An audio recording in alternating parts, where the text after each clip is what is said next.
ሰላምና ጤና በያላችሁበት ዓለም ዳርቻ ሁሉ ይሁንላችሁ። በዛሬ ትምህርታችን ባለማወቅ የብዙዎቻችንን ጤና እያቃወሰ ስላለው የንጥረ ነገር እጥረት እንመለከታለን።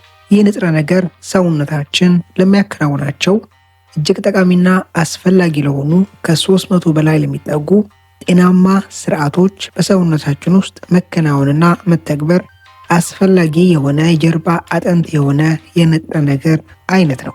የዚህ ንጥረ ነገር እጥረት ጡንቻና መገጣጠሚያችን ላይ የሚከሰቱ በርካታ ችግሮችን ከማስከተል ጀምሮ አንጎላችንን ጤንነትም ሊያቃውስ ሊጎዳ ይችላል። የዚህን ንጥረ ነገር ምንነትና ተያያዥ የሚታዩ ምልክቶች ለይቶ በማወቅ ተገቢውን መፍትሄ መውሰድ ከምታስቡት በላይ ጠቃሚ ነው። ምናልባትም ብዙዎቻችሁ ላይ የታዩ ላሉ ምልክቶችና የጤና እክሎች የጀርባው ምክንያት የዚህ ንጥረ ነገር እጥረት ሊሆን ይችላል። ከብዙ አክብሮትና ትህትና ጋር ትምህርቱን ላይክ ማድረጋችሁን አትዘንጉ። ይህን ትምህርት ወደ እናንተ ይዤ ስመጣ በርካታ ሰዓታትን ፈጅቼ ነውና ላይክ ማድረጋችሁን አትዘንጉ። እባካችሁ ትምህርቱን ለሁሉም ሰው በማጋራትና ሼር በማድረግ አስቀድመው የራሳቸውንም የቤተሰቦቻቸውንም ጤና መታደግ እንዲችሉ እናግዛቸው። ለቻናሌ አዲስ የሆናችሁ ሰዎች ዶክተር ዳኒ ይባላለሁ። ቻናሌን ሰብስክራይብ በማድረግ ከጎን ያለውን የደወል ምልክት አንድ በመጫን በመለቃቸው ትምህርቶች የራሱንና የቤተሰቡን ጤና ይጠብቁ። ይህ ንጥረ ነገር ማግኒዥየም ነው።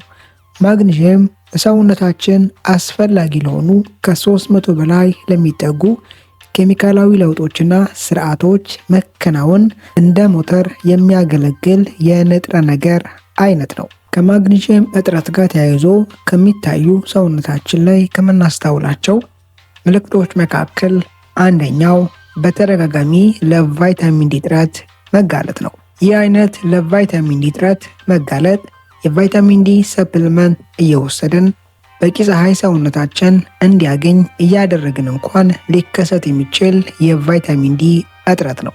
የማግኒዥየም እጥረት የቫይታሚን ዲ እጥረትን የሚያስከትልበት ዋነኛ ምክንያት ሰውነታችን ከምግብ በሰፕሊመንት መልክ ወይም ደግሞ ፀሐይ ብርሃንን በመጠቀም የሚያመርተውን ቫይታሚን ዲ ሊጠቀመው ወደሚችለው አይነት የቫይታሚን ዲ ሞለኪውል ባዮአክቲቭ ወደሆነው ለመቀየር የማግኒዥየም እርዳታን ይፈልጋል። በቂ ማግኒዥየም በሰውነታችን ውስጥ ከሌለ ሰውነታችን በተለያየ አጋጣሚ ያገኛቸውን የቫይታሚን ዲ ሞለኪውሎች መጠቀም አይችልም። ይህም ማለት በደማችን ውስጥ የሚንቀሳቀሱ አክቲቭ የሆኑ ሰውነታችን ሊጠቀማቸው የሚችላቸው የቫይታሚን ዲ ሞለኪውሎች መንቀሳቀስና መሰራጨት በከፍተኛ ደረጃ ይቀንሳል፣ ይወርዳል። ሌላው ጥቂት የማይባሉ ሰዎች ላይ የቫይታሚን ዲ እጥረት ተከስቶባቸው ቫይታሚን ዲን በሰፕሊመንት ሲወስዱ በሰውነታቸው ውስጥ በቂ ማግኒዥየም ከሌለ ወይም ደግሞ አያይዘው ማግኒዥየምን ማይወስዱ ከሆነ አንዳንድ ምልክቶችን ሰውነታቸው ላይ ሊመለከቱ ይችላሉ። ከነዚህ ምልክቶች መካከል ከፍተኛ ድካም፣ የሰውነት መዛል፣ ድብርት፣ ጡንቻ አካባቢ ህመምና ተመሳሳይ ምልክቶች የቫይታሚን ዲ ሰፕሊመንትን እየወሰዳችሁ የምትመለከቱ ከሆነ ምናልባት ተያይዞ ከሚከሰት የማግኒዥየም እጥረት የተነሳ ሊሆን ይችላል። ይህን አይነት ምልክት ሰውነታችሁ ላይ የምታዩ ሰዎች ዛሬ ላይ በመጠቅሳቸው ከሁለቱ መንገዶች በአንዱ ማግኒዥየምን ለሰውነታችሁ ማቀበል ችግሩን መቅረፍ ትችላላችሁ። ሁለተኛው ምልክት ለከፍተኛ የደም ግፊት መጋለጥ ነው።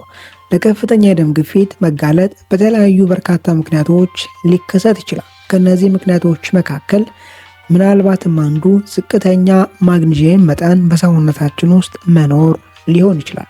ማግኒዥየም ከቫይታሚን ኬቱ ጋር በመተባበር የደም ቧንቧዎችን መገጣጠሚያና ጡንቻ ላይ ከመጠን ከፍ ያለ የካልሽየም መከማቸትና መሰራጨት እንዳይኖር የመቆጣጠር ስራን ይሰራል። በሰውነታችን ውስጥ በቂ ማግኒዥየም በማይኖሩበት ጊዜ ከሚገባው በላይ ወይም ከመጠን ከፍ ያለ ካልሽየም ወደ መገጣጠሚያና ጡንቻ ህዋሳት ላይ ሊሰራጭ ይችላል። በዚህ ወቅት ሰውነታችን ይህን አይነት መሰራጨት ለመከላከል ወይም ለማቋረጥ የደም ቧንቧዎች ላይ ውጥረትን ወይም ጥበትን ሊያስከትል ይችላል። ይህ አይነት ጥበት በደም ቧንቧ የሚዘዋወሩ ደሞች በበቂ መጠን መንቀሳቀስ ስለማይችሉ ከፍተኛ ግፊትን እንዳያስከትሉ በማድረግ ከፍ ያለ የደም ግፊትን ሊያስከትል ይችላል። ሶስተኛው ምልክት አዘውትሮ የሚከሰት የራስ ህመምና የእንቅልፍ እጦት ነው። ማግኒዥየም የአንጎል ነርቮች ላይ ሊከሰት የሚችል ውጥረትና ተመሳሳይ ስርዓቶችን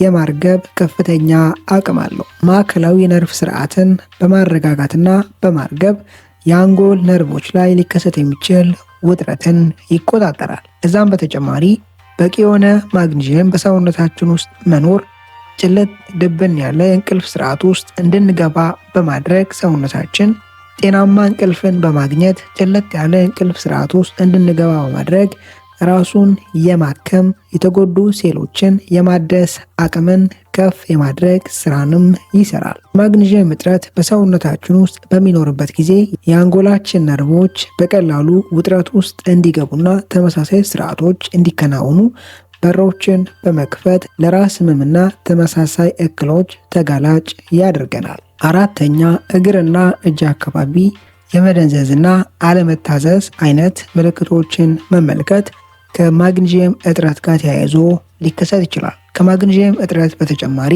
ይህን አይነት ምልክት የቫይታሚን ቢ12 እጥረትና የቫይታሚን ቢ9 እጥረትም ሊያስከትሉ ይችላሉ። አምስተኛው፣ የጡንቻ መሸማቀቅ፣ ከቁጥጥር ውጭ የሆነ የጡንቻ መኮማተር የአይነት ስርዓት ከማግኒዥየም እጥረት ጋር ተያይዞ ሊከሰት ይችላል። በተለይ አይነት ምልክት ማታ ማታ የሚታይ ከሆነ ዋነኛው ምክንያት የማግኒዥየም እጥረት ሊሆን ይችላል። ከላይ እንደተመለከትነው ከቫይታሚን ኬቱ ጋር በመተባበር ከቁጥጥር ውጭ የሆነ የካልሲየም መሰራጨት ወደ ጡንቻ ህዋሳት፣ ወደ መገጣጠሚያ ህዋሳት እንዳይኖር የመከላከልና የመቆጣጠር ስራን ይሰራል ብለናል። ካልሲየም በባህሪው የጡንቻ መኮማተር እንዲከሰት የማመላከት ባህሪና ተግባርን የሚያከናውን የንጥረ ነገር የኬሚካል አይነት ነው። ይህ አይነት መኮማተር ተዘርግተው የነበሩ ጡንቻዎች ያለ ህመም መታጠፍ እንዲችሉ አስፈላጊ ቢሆንም የካልሲየም መጠኑ ግን ከመጠን በላይ በሚሆንበት ጊዜ ቅጽበታዊና ድንገተኛ የጡንቻ መኮማተርን ሊያስከትል ይችላል። የመጨረሻው ምልክት ከፍተኛ የሆነ የሰውነት ድካም መዛል ነው።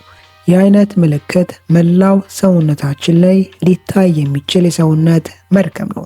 የተወሰነ የሰውነታችንን ክፍል ለይቶ የሚከሰት ሳይሆን መላው ሰውነታችን ላይ ሊታይ የሚችል ድክመት ወይም መዛል ነው።